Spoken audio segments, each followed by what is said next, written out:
Hey everyone, welcome back to another Star Wars podcast breakdown video. We're doing the last episode of Andor and breakdown of review of the whole series as a show. It's kind of like bittersweet that the show is done. There's been a lot of Star Wars content in the last couple months here, but and then we're going through a dry spell for a bit, but at least we get to break it down today. So Melissa, how are you? How are you feeling about the whole thing? Oh gosh, the whole thing or well, first of all, happy Thanksgiving, everybody. Happy Thanksgiving. Yep. I hope everybody had a great, relaxing holiday where they got to be fat and do nothing. It's like the greatest holiday ever, dude. We have a whole holiday devoted to eating and doing nothing. Like, that's just the greatest thing in the world. So Yeah. I hope everybody had a good one. But yeah, we're here to talk about Andor, the season finale, and then I guess thoughts as a whole. I did post something on our community page to be like, hey guys, what's your take on this, on the series as a whole, and this series finale? So maybe we save that till the very end just to, like, if anybody wants to throw in any more comments, because I did post that an hour ago, so that was my bad. I should have thought a little bit ahead of time. But I mean, we can get straight into it, starting with the season finale. I mean, what are your basic thoughts? I mean, what did you like about it? Let's start Sure. there. Yeah, we can just start from the we'll start from the top and just work our way down, and then we can get to like thoughts as a whole of the series at the end. I liked it. I liked the ending. I think it was a pretty good way to wrap up the show.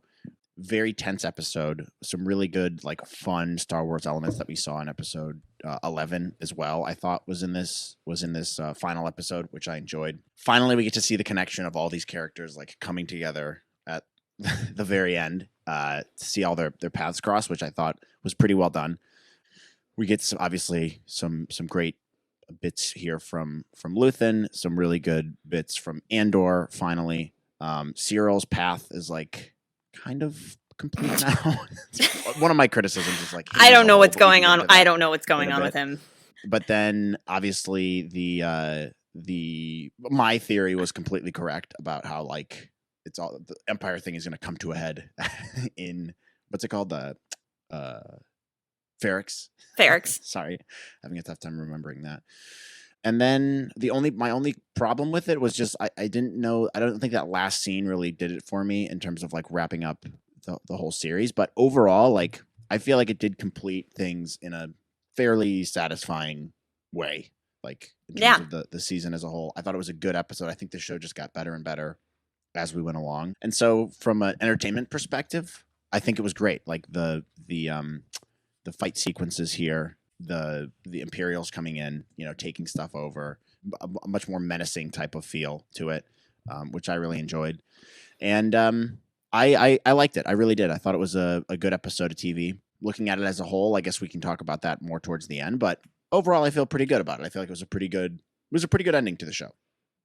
Yeah, I think that there were some things in here that I just really enjoyed, particularly the Marva's funeral. Yeah. Because everybody knew that she was going to end that by being like, hey, screw them, you should fight back. Because that was her whole last conversation with Cassian, where she's like, I should have been fighting the entire time, and now I'm going to use my voice to fight back. And so I did really like that climax of her being like, fight back, and then Yeah. just chaos ensuing. And then that stupid Imperial guy kicking over the baby perfect little droid. I was like, why are you so aggressive, man? Like, what's going on here? He just comes in, he goes, and gives him like the biggest kick. I Just was shoves so him over. I was Yeah. so angry, man. But I really liked that. There were like particular elements in this finale that I really enjoyed, like how they were using the music of the band to kind of overlay the entire sequence of everybody getting into their places. So how that was kind of used as like a story tool to like show Cassian like going through and he's looking for Bix, and then you have Vel and Luthen and Cinta all getting set up. So I really appreciated things like that. Once again, the cinematography was amazing. Yeah. I loved some of these like little shots where it'd be like, Dedra's talking to her men, and it's like the camera shot just shows the outline of her shadow, and then you can see her lips moving. Yeah. So I thought there were like a lot of creative shots in here that I really enjoyed. Luthen's perfect, and he's never done anything wrong. I mean, he's done everything Yeah. wrong, but he's never done anything wrong. I Yeah. love that character. I'm never going to tire of him. Yeah. I don't know. I do have to agree with you. I don't know if I liked the way it ended. Yeah. Just Well, because the final scene is just a little frustrating from my perspective. I feel like at least they would have taken one character and cemented them in, not like completing their arc, but at least giving more clarity onto where they're headed, where it's like the last scene that we have of Syril is him with Dedra in that creepy little makeout closet Yeah. area. Yeah. And that's like the last that we see of their characters. There's no like general direction of where they're headed, except for implying maybe a really creepy, super uncomfortable romance in season 2.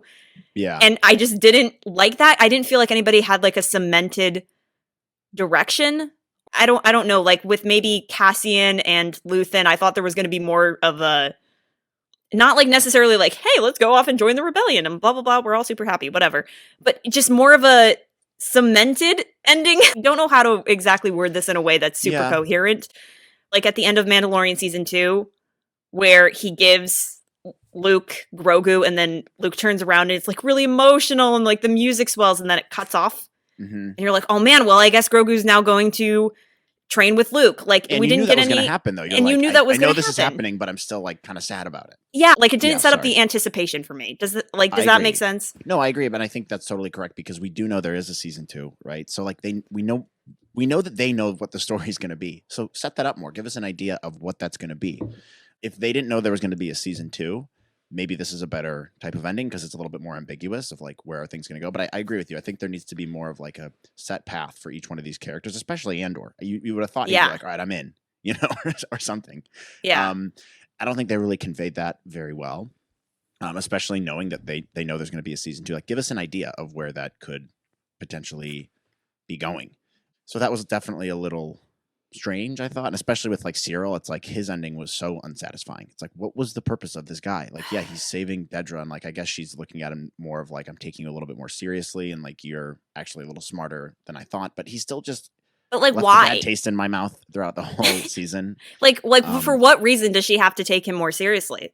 Was well, that I guess even? Because she's like, you anticipated like everything like was going to happen here. You knew Andor was going to be here. That's why she's can probably reasonably assume that. And then he comes in and saves the day with her, which obviously she's going to be happy that she didn't get like strung up by her neck by the angry mob or something. And then they have that weird like sexual tension kissy moment where I was like, oh my Dude, God, I if cannot do something here, I'm going to be angry. And I'm glad they didn't.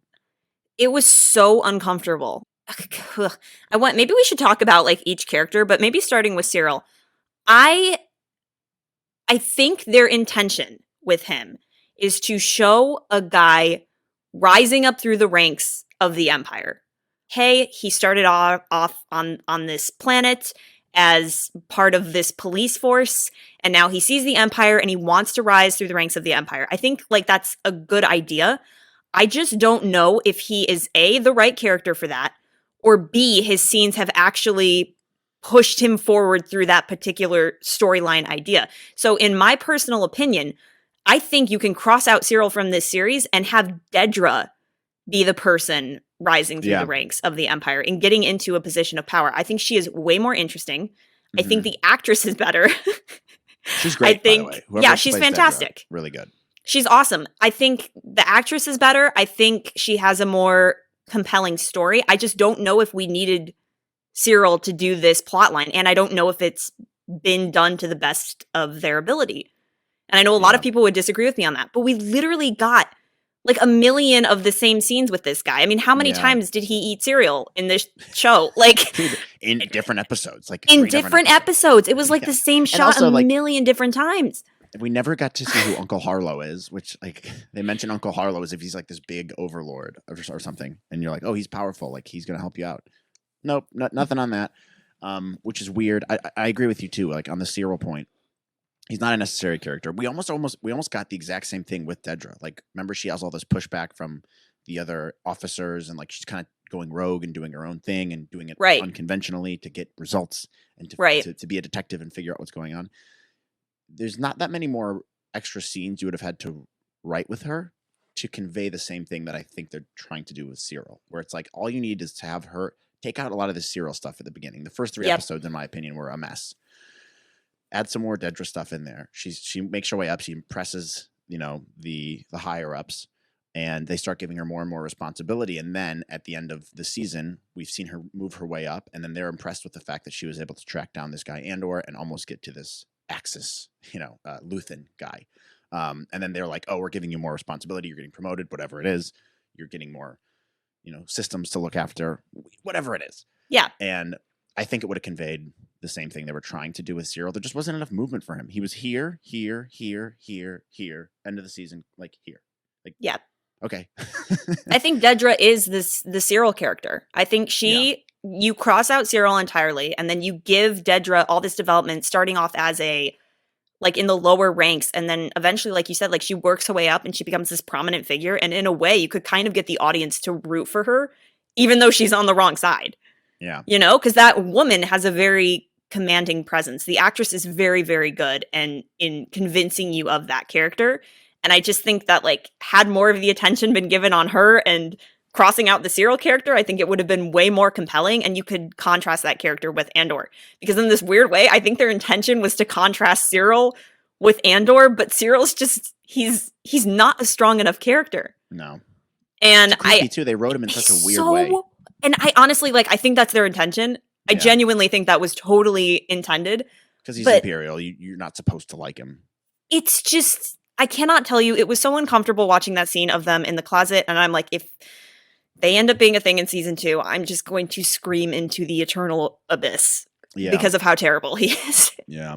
But I don't know that they would do that. I would hope not. I don't know, dude. There was a lot of sexual tension in that one scene. It was like, I should say thank you. And he's like, you don't have to. I'm like, no, and you'll never have to. That's what I thought. I just thought about like that. Batman when he's like, how will we thank? He's like, I didn't even get to say thank you. And Batman's like, and you'll never have to. Bum, bum, bum, bum. It's bum, like, bum, bum, bum. It's like Mr. Darcy and Elizabeth Bennet, but worse. But like the bad version. Who? What? The Pride and Prejudice. Oh, like that's Syril and that's gonna go over my head. Syril and Pride and Prejudice, the one with Keira Knightley, is a really popular film, man. Well, hey, good for you for having that that kind of knowledge. That's a pretty good reference you just grabbed. It's like Mr. Darcy and Elizabeth Bennet, only the bad version. Only it's flipped and it's the bad version, and you just want them to die. And God, I was so hoping somebody would kill Syril in this episode. No, when that guy threw the bomb, I was like, please hit Syril. Please hit Syril. He said Syril. Now, big fat Scottish guy is back, and I'm so glad he didn't die.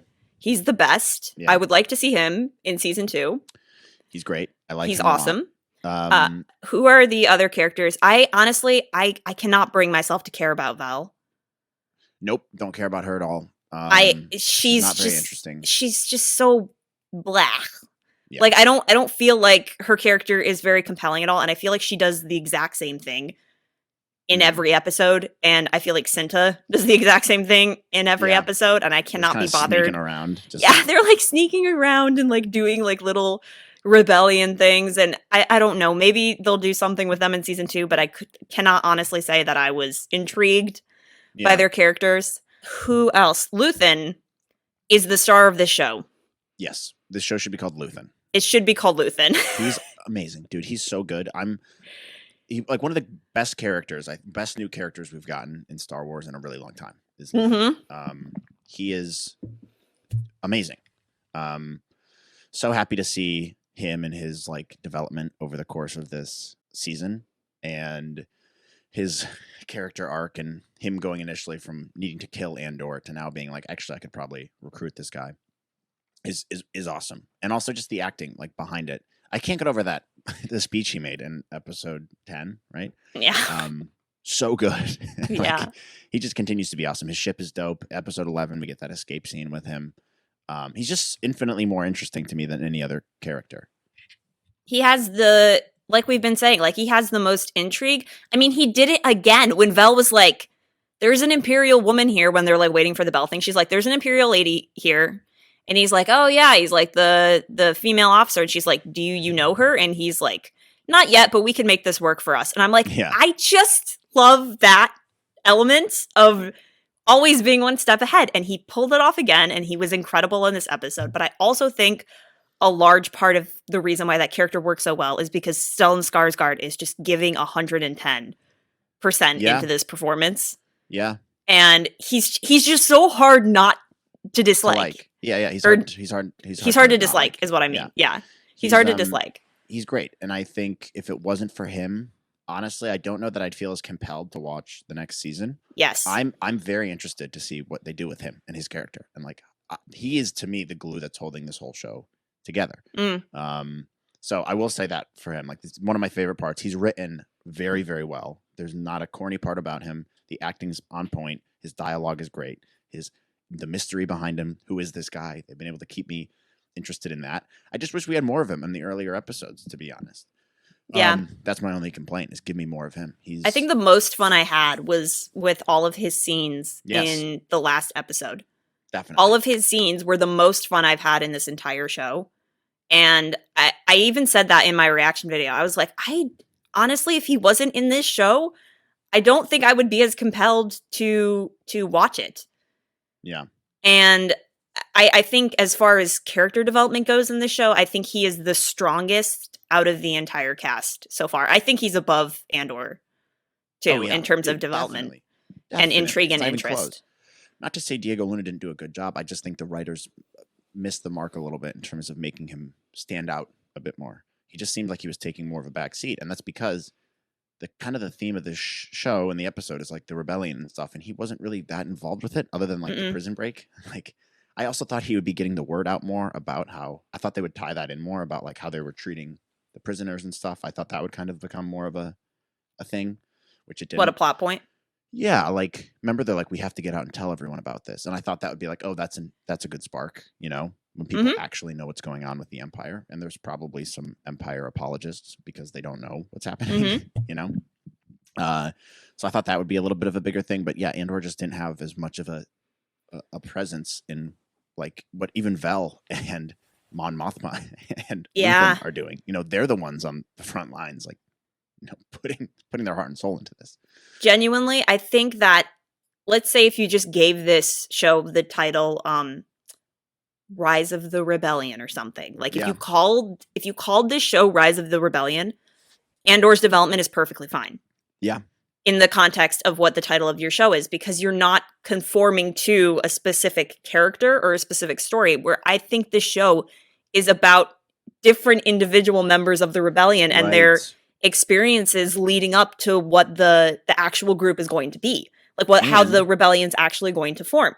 But he does not give off main character energy, nor do I think they gave him enough to radiate main character energy. And that is not to say that he has not done an incredible job with what he's been given.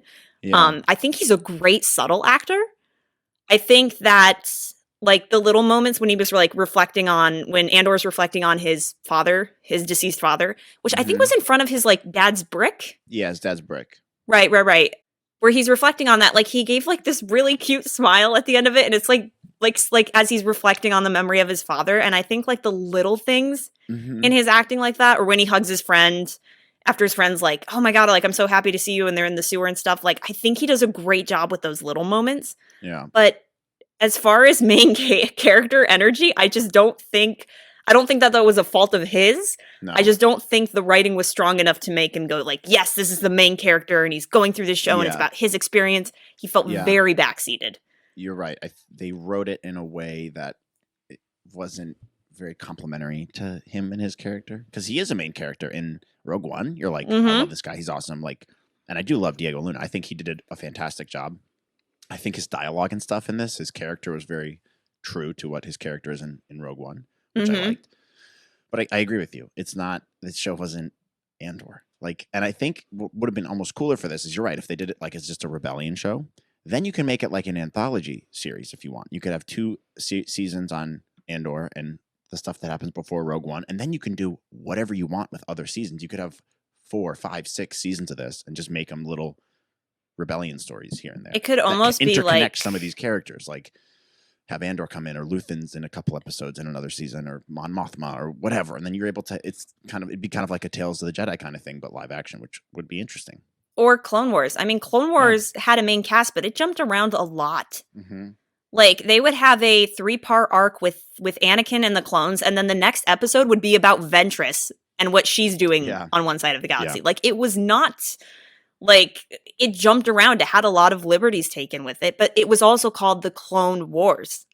And it was like, okay, it's about individuals and what they're doing in the Clone Wars. And I just think had this show been given a more general title, I think it would be a lot more free to Mhm. do some of the things that they chose to do in this season. But in general, I really appreciate Diego Luna. I appreciate his acting. I did not get that main character vibe that Yeah. the show was giving off. I think Also, like, what was his Luthen was contribution arguably. here? He was just kind of, like, living his life. He was Like, I hiding would in the argue shadows. yeah, like, Marva had a much bigger impact. You know what I mean? Like, she's a Oh, cool by the way, yeah. cool character. Let's talk about her for a second. She has this dream of, like, she wishes she would have and this regret that she wishes she would have done more while everything was happening and going on Ferrex, and she just kind of sat by and let it happen. And she wants to stay and fight. She doesn't want to run away with Andor. And so she ends up having that impact at her funeral. She realizes she can make an impact, and then she does, and she's kind of a big, massive spark that helps ignite resistance, you know? Mhm. And I think that's a really cool arc, really cool character development for someone we didn't really see a whole lot. She's a really well-written, interesting character.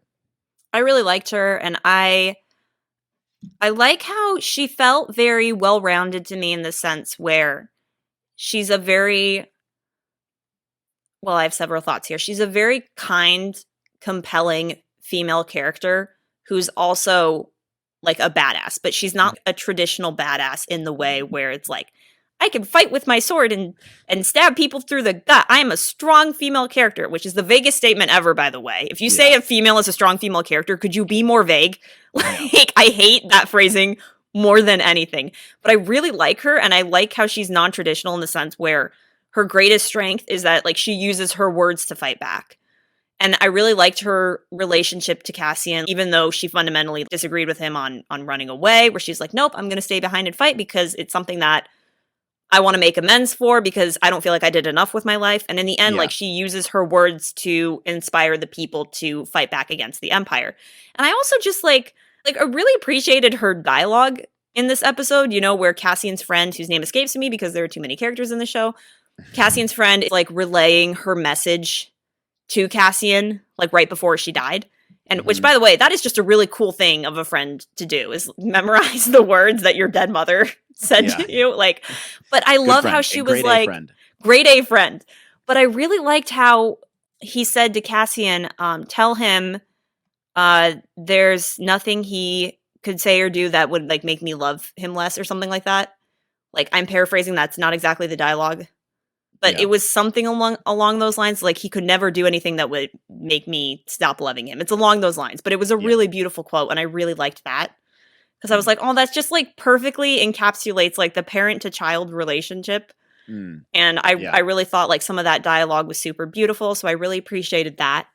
I would have liked to see more of her, but I do feel like her character served her purpose, and that'll be a lot of the motive. Her wrap-up was great. Yeah. Like, in terms of from start to finish, interesting, well done, efficient use of the character, just like Luthen, in my opinion. And it's going to go on. It's going to go on and motivate Cassian. Yeah, and it's great. So I feel like her story was like tightly wound, and I really liked that a lot.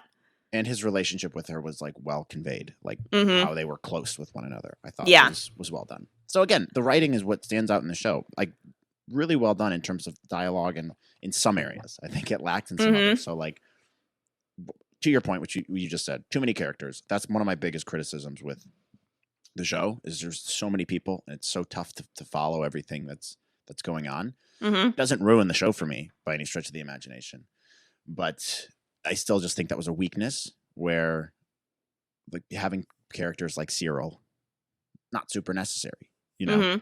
So I think that made it a little tough. The Anto Krieger stuff, I wish was a little bit more clearly conveyed. I think that I just missed the mark on that, and that's just something I noticed like really recently. It's like, yeah, I guess I didn't really know that was really going on. I had a tough time picking up on that. Maybe it's just because I'm stupid. I don't know.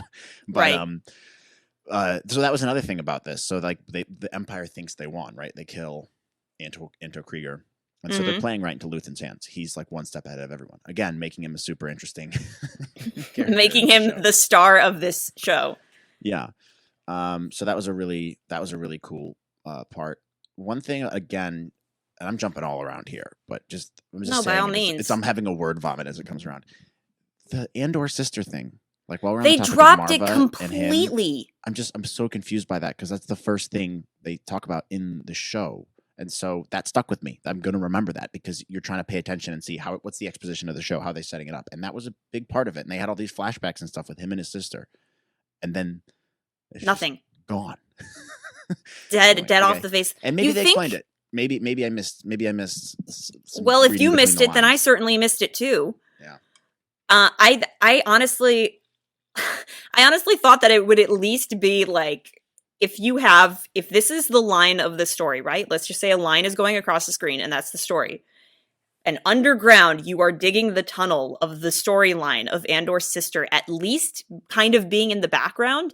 I would have been like, oh, okay, whatever. Where he's like, maybe his last conversation with Marva is, try and find my sister. That's why I want to leave the planet. That's why I want to get off, Mom. She's like, nope, your sister's dead, man. Like, you need to let that go. At least, like, if they had carried it through, just carry it out and, like, remind the audience that this is also still a motivation. But it was, like, mentioned in the first 2 episodes, and I was like, this is irrelevant. Yeah. Yeah. And then they had all those flashbacks, too, which it's like, I think those would have been more impactful to have sprinkled throughout the season rather than in, like, 2 or 3 episodes that they were in. Yeah. Right? So I think that may have been a missed opportunity. It just feels like the show was segmented. The second half versus the first half. The first half you can have. I'm not super impressed with it other than the heist episode. But the second half I thought it really picked up a lot. It was really good. I'm interested in it. I would come back for season 2. And there's a lot of really strong points about this show that I'm stoked about. So, you know, it's just there's so many different things I think that were happening with the different characters and these different plot points. And I don't know that it 100% connected, but there's also a lot of really, really good elements with this show. Really interesting TV, really stunning cinematography, and what's the word I'm looking for? Action sequences. Sorry. No, and, you're fine. Fun Star Wars moments. So it's a multifaceted thing for me. But I mean, for this episode specifically, I really liked it. I really did. Minus the ending, the last scene, and the scene with Syril and Dedra. Wasn't a huge fan of that, and I wasn't a huge fan of how they ended it with Andor and Luthen. But it's not a deal breaker for me. I'm going to come back and I'll watch season 2, and I think I'm going to give the creators of the show the benefit of the doubt, and I think they'll come back, and season 2 will be much stronger and much more well put together because it's the second season and you've done one season already. So it's like, to me, there's like a forgiveness you have to give to any first season of a show because they haven't figured out how to do it yet, you know? Sure.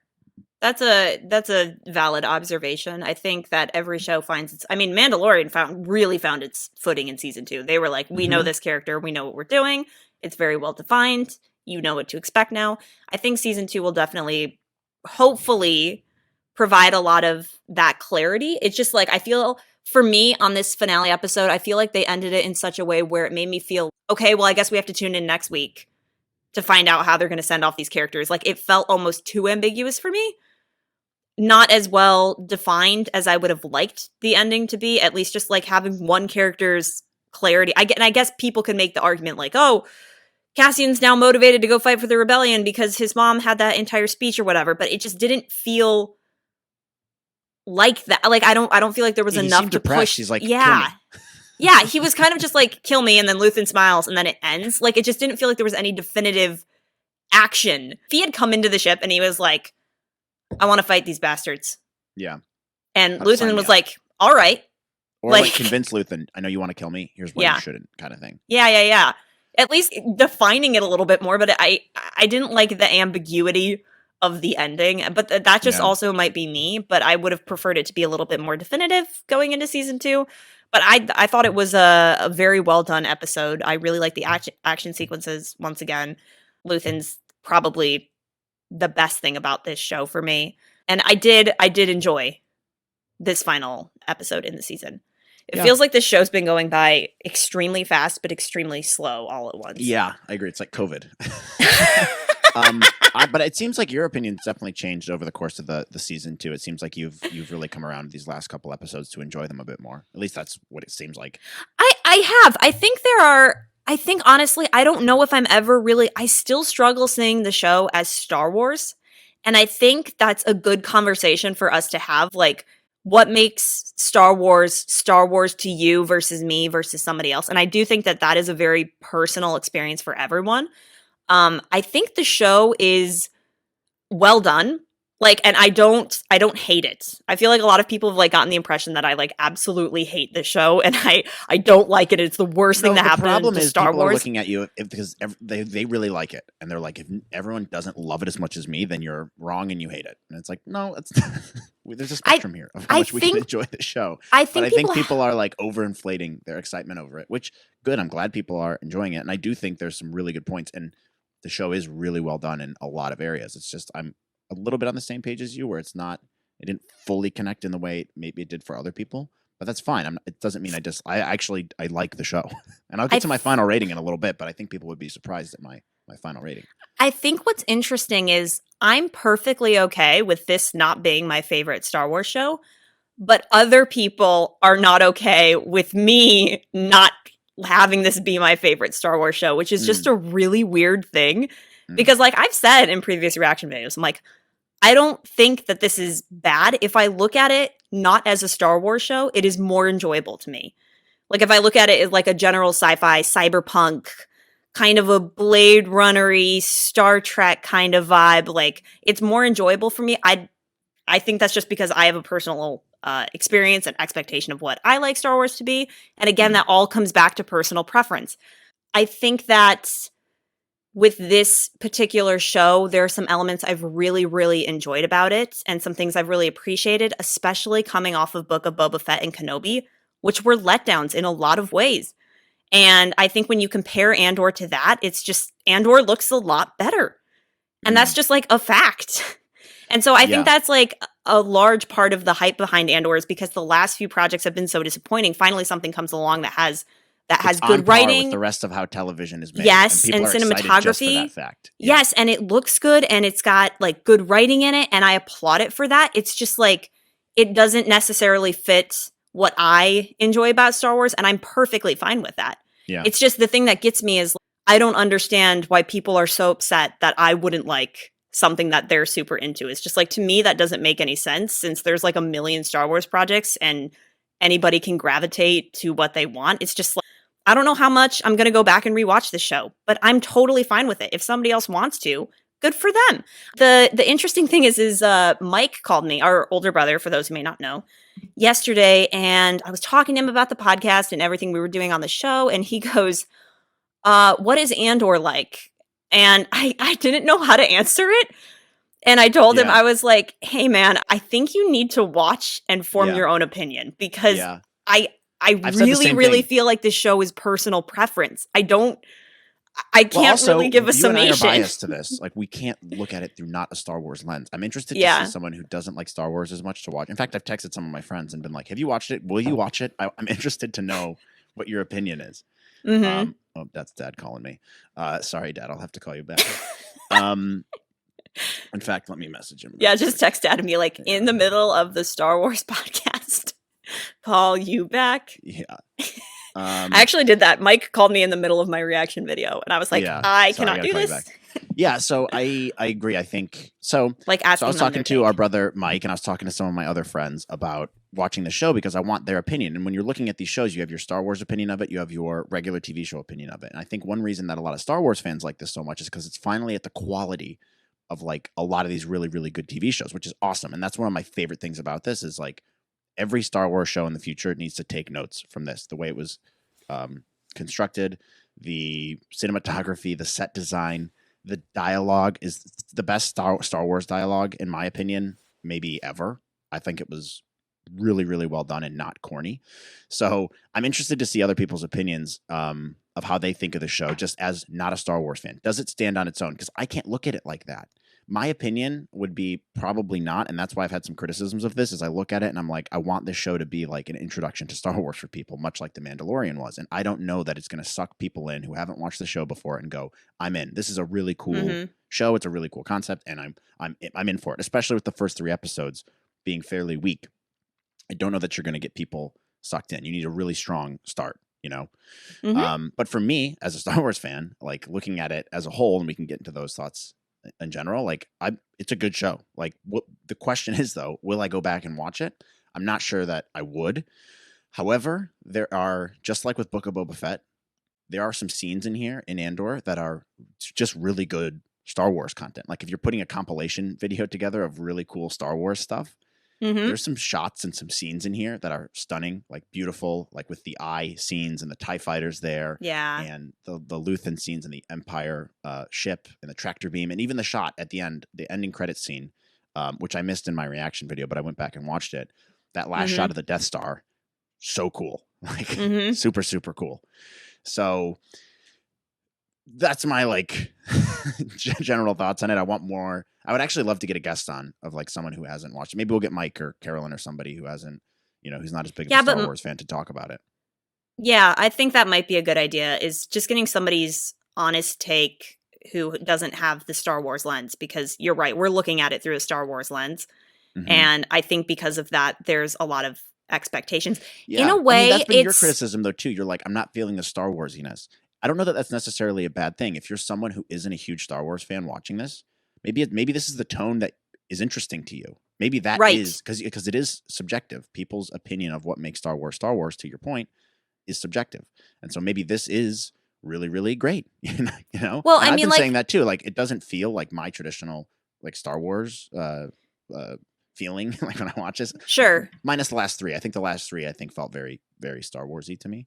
But I don't know that I don't think that's necessarily a bad thing if it doesn't feel that way. It's like it's something different and new, and they're taking the genre and the brand in a little bit of a different direction. And you have to experiment and do these new things. And I'm here for that. I applaud you to do that. You got to take risks to have really good shows. And I think it seems like at least a majority of the fans who watched it really enjoyed it, and that makes me happy. Yeah, and I do believe that having a particular take on Star Wars, on what Star Wars should be for each individual person, is fine. I just think it's really weird to gatekeep Star Wars into your personal perception or take on it. Like, I think you can take risks and do something different tonally with Andor. It's just because Andor is extremely different in tone from, say, Return of the Jedi. Return of the Jedi is way more lighthearted and way more campy in some areas, and I prefer that. Yeah, I do not have a problem with admitting that. Like, I prefer campiness. I prefer fun. I prefer non-serious Star Wars, and I'm perfectly okay with that. But I think it is really weird to take a certain opinion of Star Wars and your expectations or how you think somebody should react to a show and say, well, if you react outside of this, then you're just stupid. Or if you react outside of this, then you don't know how to read or understand Star Wars. Like, I saw somebody had a take. This conversation, this is actually interesting. I'd love to get your opinion on this. Somebody had a take that if you don't like Andor, then you are illiterate and don't know how to read. And I just sat there, I was like, what?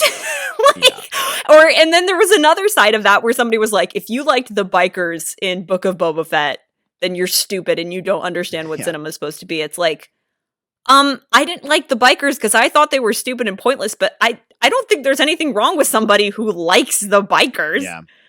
It's just weird. It's weird to me that we're generalizing and making statements about people that don't enjoy a particular part of Star Wars content that maybe you enjoy, instead of just being okay with people having differing opinions on something. Like, that's what's really weird to me. Yeah, I mean, well, this is just it's a larger conversation too, which everyone knows. Star Wars fandom is probably the most toxic fan base at times because of stuff like this that they say, and like even stuff like people were saying about Star Wars Theory, for example. I know he didn't really seem to like the show. I haven't really watched much of his content about it, but the whole brick thing. Is people love to hate on him. I mean, look, he has a lot of subscribers. He must have a lot of people that agree with him, right? But there's always going to be people that come out and hate on him for it. And generally people are like, let's preach positivity and let's respect everyone's opinions and differences and blah blah blah. And then they just go shit on this guy because he doesn't enjoy the show as much as they did. And it's like, hey, dude, like I saw a tweet right before we got on, and someone's like, they had a picture of him, and they're just like making fun of him and like his brand and everything he's done, and they're like, imagine not liking this show, like you're crazy, ridiculous. And I'm like, hey man, he didn't like the show as much as you, so what? Like, who cares? You're allowed to have your opinion of it, you know what I mean? And so And I think even us, like on a lot of our videos, we've had a lot of dislikes and stuff on our reactions and stuff just because we didn't love the show as much as everyone else. And fine, like you Mhm. can dislike our videos and tell me that I'm an idiot because I don't understand the show as much as you. And that's whatever. Like you're entitled to your opinion. I'm entitled to mine. I also think your criticism of me may not be as valid because like I've said a million times, I like the show. Like I it's a also good think show. that, like, I think people tend to gravitate. I think this is human nature too. I think people tend to gravitate on negative things more than positive things.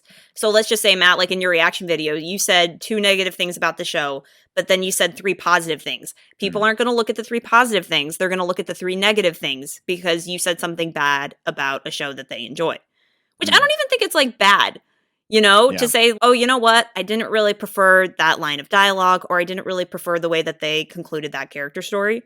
That's Mm, like personal preference, and that's totally fine. But I think to attack somebody on the basis of not liking something because you like it is very silly and childish. And I think it yeah. requires maybe a bigger view of the fact that this is just a TV show and nobody's going to die if someone likes or dislikes it. Yeah. Yeah, we're allowed to feel how we want to feel about it. I got to be honest about it. You and I are also very like honest people, I think, and like, but we do tend to, I think, sometimes maybe, um, I think the way we present things is like we come with criticisms that would make the show more enjoyable for us, or how I perceive other people would enjoy it a little bit more Mm, with different artistic choices.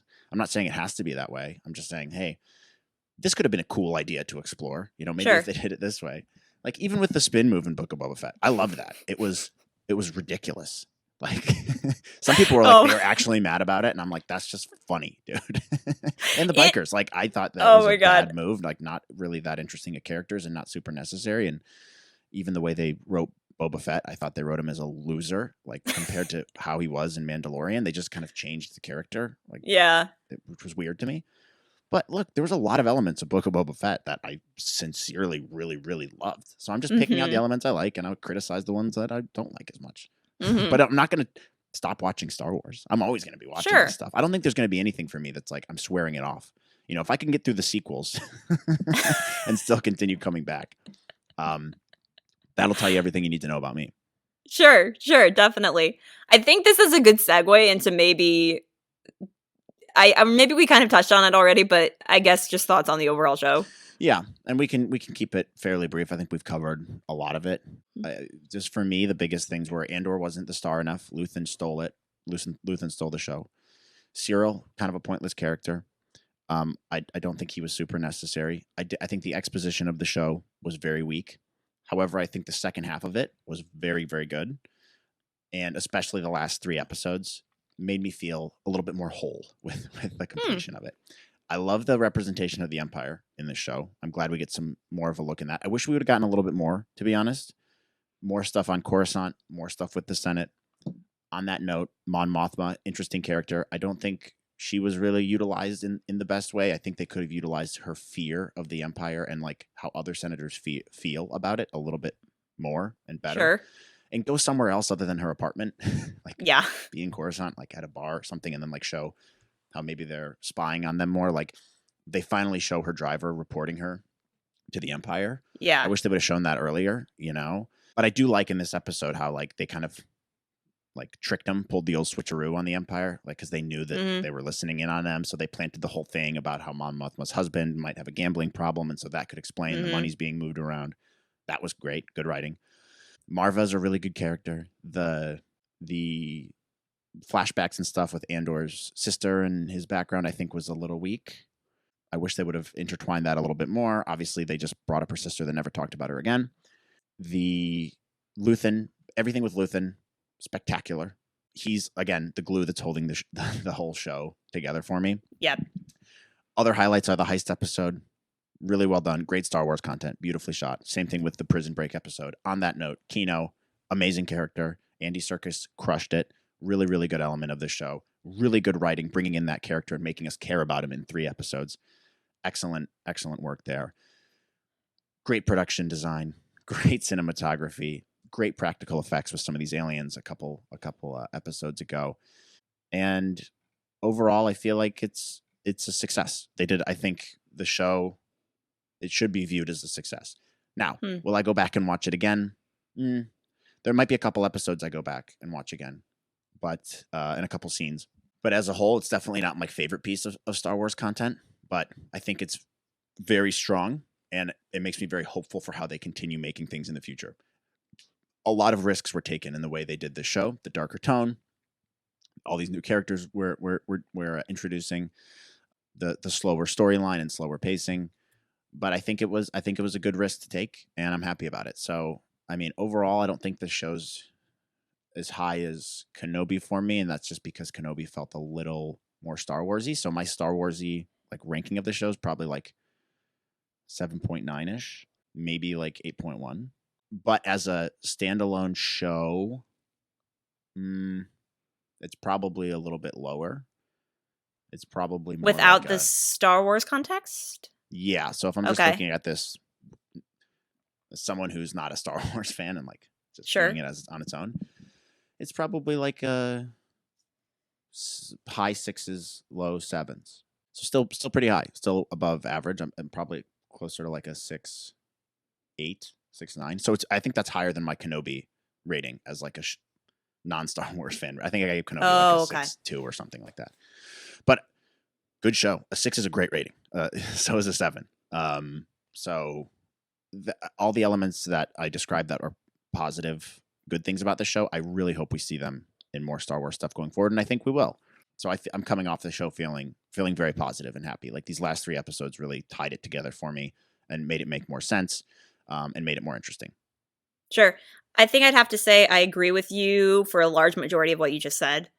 So I don't know how much more different my take is going to end up being, especially with like Luthen being the best character, the sets, the cinematography, the attention to detail, the effort, just like the sheer effort that was put into this show, especially in comparison to Book of Boba Fett and Kenobi, is just like, can we have that be the standard from now on? Like, if it takes 5 years to do that for one project, I am so willing to wait the 5 years if it's going to look that good in terms of the production quality. So, like, I hope that Disney takes a note in terms of how good this show looked and applies it to be the standard for every other show, because it does make a huge difference, especially when you're fresh off the heels of Kenobi with the very obvious sets in their like little turnaround circle, those tools that they were using, the volume, whatever that machine is called. It's so obvious to me now how much they were using that in Kenobi versus Andor, which, by the way, I don't know if you've seen some of the behind the scenes, but like the prison was an entire set built. And there was some behind the scenes footage that was on YouTube or something the other day, and I looked at it and I was like, oh my God, like they literally built the prison and then they put the actors in the prison. It wasn't a CG thing. Well, and even the so filming I wish for the eye episodes, like those sweeping rolling hills and stuff, like that was on site too, which was, it just adds to the atmosphere. So I wish, I hope that the standard of quality that this show presented is carried out through the rest of Star Wars, because I think it is really going to change the perception and the impact of the show. So I really hope that they take a couple lessons from that. I think we got some great actors in the show.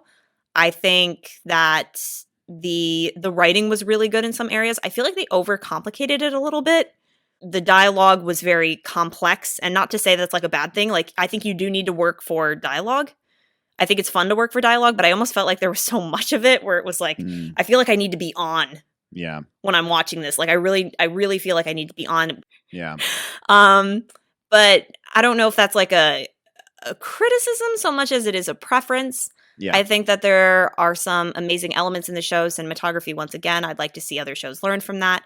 It's just, in some, I agree with you. I think the last 3 episodes were probably the best of the entire series, with the exception of the heist in the first part of the show. I don't know how much I'm going to go back and rewatch this. I might just to like try to see if I can see the full picture more. You know? Yeah. This is just my personal take, but this is probably the least fun I've had watching a Star Wars show. I like watching fun things, and it was just like not as fun for me to watch or enjoy, which I'm totally fine with. I don't know. There are many different ways to rate this show in terms of like Kenobi or Book of Boba Fett or Mandalorian. I still think Mandalorian takes the cake. I think it would be Mandalorian, Kenobi, I don't know how to rank this. If I'm ranking it in terms of fun, it would probably be Mando, Kenobi, Book of Boba Fett, and then Andor. If we're rating it in terms of like how much fun I had watching these, In we're terms rating of it quality, this one's like it depends on almost how number you 2 want to for rank me. it. Yeah, It depends on how you want to rank quality it. of how it's done. I think it's right up there with Mando.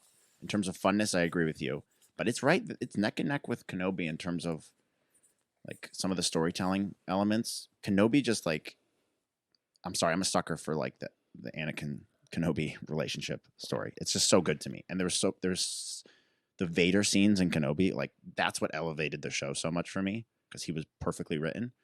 Even Kenobi was really well written, and the fight scenes between them were so good, like so good that it elevates the show. It's just like the quality of of how Andor was done is also like really, really high, top tier. I think it really just depends on how you want to rank it. Yeah, I just think it'd be really confusing for someone who doesn't know Star Wars to jump into something like this. Like I think if I showed Beth tomorrow these episodes, she'd be like, I have no clue what's going on. But again, maybe what we need to do is have a guest on to have them watch the show and then tell us their thoughts who aren't super huge. It's so difficult to rate it because there's so many standards by which you could rate it. But again, I did not see this as Star Wars. It was very hard for me to see it as Star Wars. So like as terms of like a sci-fi show, like I think it'd be late 7 point somethings or maybe early. You know what? It would probably be late 7 point something for me. It wouldn't be in the 8s.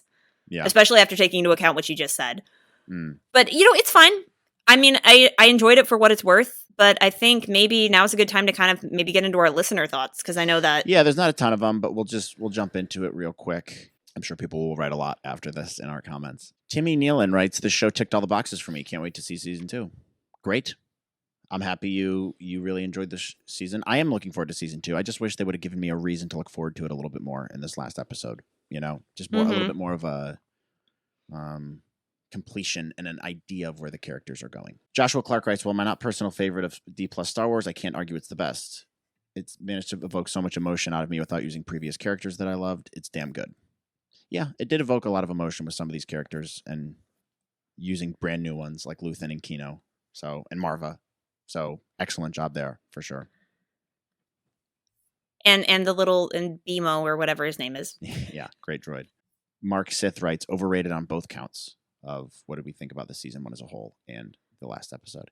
I don't know. It might be a little bit overrated. I think people have a really high perception of this, but it's the first season. I think it was well done for all the reasons we stated before. It might be a tiny bit overrated, but that's not to say it's a bad show. Yeah, I think I'd agree with that. Not as in I think it's terrible, but like I don't think it's the best thing since sliced bread. Which is what a lot of people are saying. They're like, this is the best Star Wars content since Empire Strikes Back. And I'm like, don't think I agree with that, but yeah, I don't either. The last comment's a long one. Back to the Future fan 88, not Star Wars fan 88. Last episode was really good. Marva's speech, he was upset about the guy who knocked over B2. Mon Mothma liked the character, thought she was interesting, although her scenes became repetitive. Thought it was weird about her daughter and her husband. Weird relationship. I agree with that. Strange stuff going on. Yeah, her daughter's totally going to go for that engagement though, because she's all into the weird culty customs. So weird. So Andor, he also has the same criticisms we did. Luthen stole the show. He hates Syril, thinks he's a waste of time. I would agree with that. Dropping the plot point of Andor looking for a sister. Yeah, I'm still confused about that. I don't know. I'm glad we're not the only ones who feel that way. Thoughts on the season overall? Honestly, not something I'm going to rewatch. If it weren't for the possibility of more Luthen or Mon Mothma, I don't know that I'd come back for season 2. That's fair. It didn't feel like a lot like Star Wars. It dragged me out of the show a lot. There was too many characters. Agreed. I feel like Andor got pushed to the sidelines a lot. Yep, true. Yeah, I think I kind of agree with a lot of this. It's well summed up. There's a lot of loaded thoughts in here, but I think it's a lot of what we agree with. I think, I'd agree with this thought here. My thoughts on the season overall, honestly, not something I'm going to rewatch. And if it weren't for the possibility of seeing more Luthen or Mon Mothma, I wouldn't care to come back for season 2. Yeah, Luthen was like the glue of this show that made me interested in coming back. It just didn't feel like a lot of Star Wars. That dragged me out of the show a lot. And I think that there were too many characters that we were supposed to care for. That's a big part of the issue I had with the show. Yeah, just a lot of people. But look, overall, to sum up our feelings of it, I think it's a success from Disney if we're looking at the show on its own as brand new Star Wars content, it's heading in the right direction. And that's all I can ask for. Yeah, I think it tried something new. I don't want to see this tone applied to every aspect of Star Wars. I think it works for Andor because he's a newer character who was only established just like 5-6 years ago, something like that. 5-6 years ago, so he's still relatively new, and there hasn't been a lot of exploration done on him. So I feel like the show was free to take a lot of liberties. I would not want to see a tone like this applied to, say, like the Ahsoka show, which I know won't be for a fact since Dave Filoni is basically the protege of George Lucas, and everything that he does is very much in line with like original trilogy, prequel era Star Wars, which is technically what I tend to gravitate more towards. So I don't think I want to see this tone applied to everything, but I think for like what they did, they took a good risk, and it's not terrible. Like I didn't come out of the show like absolutely hating it. No, I mean, we gave it high ratings. Yeah. 8.1, 7.9, that's pretty high. That's a really good score. So I agree. I think this is going to be able to stand on its own. I don't think they're going to apply the same tone to everything else, but I think they should take notes in terms of dialogue, cinematography, production design, all that stuff. But that's it, guys. That's it for our thoughts. What did you think? I know we didn't get to everyone's thoughts, so we didn't really post this very much beforehand. So leave them in the comments. Let us know what you think. This is the last Star Wars content we get for a while, so I'll have to do another episode in a couple of weeks. Maybe talking about some more of these viewer thoughts and stuff like that, and we'll keep you guys updated as things come along. But maybe we do a the Mando next series breakdown will be Bad Batch. So we'll have to maybe we do. In the meantime, maybe we do a Mando breakdown, or not a breakdown, like just a rewatch. Yeah, because it might be time for a refresher because that's out in February, right? Yeah. And then Bad Batch is up next, so that'll be January 4th, 2023. So we get like a month off, which is nice. I think I'm ready for a break. I felt very overstimulated by this show and all the Star Wars content recently because it's like, this show's out. Now this show's out. Now go to this show. And this show's really complicated and you need to focus in on this and then go to this and then this project. So it's like, I'm really ready to take a breather and calm down for a little bit and just be like, there's no Star Wars content. I can refresh my brain. I can cleanse the palate, and I will be ready for Bad Batch and then Mando, which is probably going to have a crossover with Bad Batch, if we're being honest. Which would be awesome. I hope well, so. Bad I Batch, hope we get that. Bad Batch is going to be like 16 weeks, dude, because I think the second season also has 16 episodes. Wow. And then I think Mando is going to have the 8. And so those are going to overlap, but that'll be fun. That'll be good, and that's we'll what be we around. have to look forward to, guys. So in order to keep up with all that, make sure you go like and subscribe below. Click the notification bell so you're aware of when our new episodes come out. You can follow us on Instagram, Twitter, TikTok at @star_wars_pod, and you can find our show on Spotify, Apple, Google, or here on YouTube if you're watching that. You can watch us on Spotify too. Please do leave us a rating if you go check that out. Hopefully you don't hate us too much for not giving the show a 10 out of 10. But I think we're fair. I think we're honest. And we had a fun time. It was a good watch. I'm happy there's new Star Wars content coming up, and I think they did a good job going in a new direction with it. So overall, I'm feeling very positive with the end of this show, and we're looking forward to Bad Batch. I think that'll also be a really fun watch. So we'll see you guys in December for that, or is that? Oh, I'm sorry. Bad Batch is January 4th. So we'll see you guys then, and we'll come up with some more content in the meantime. But hopefully you guys keep up to date with us. Share the channel with your friends if you think they'd be interested in it. Let us know show ideas if you're interested in certain show ideas or breakdowns, anything like that. We're happy to do them. Reaction videos. And if you're new and joining us, thanks for joining us. We hope you'll stay a while. Well said. All right. We'll see you guys next time on another Star Wars podcast. See you guys later. Bye.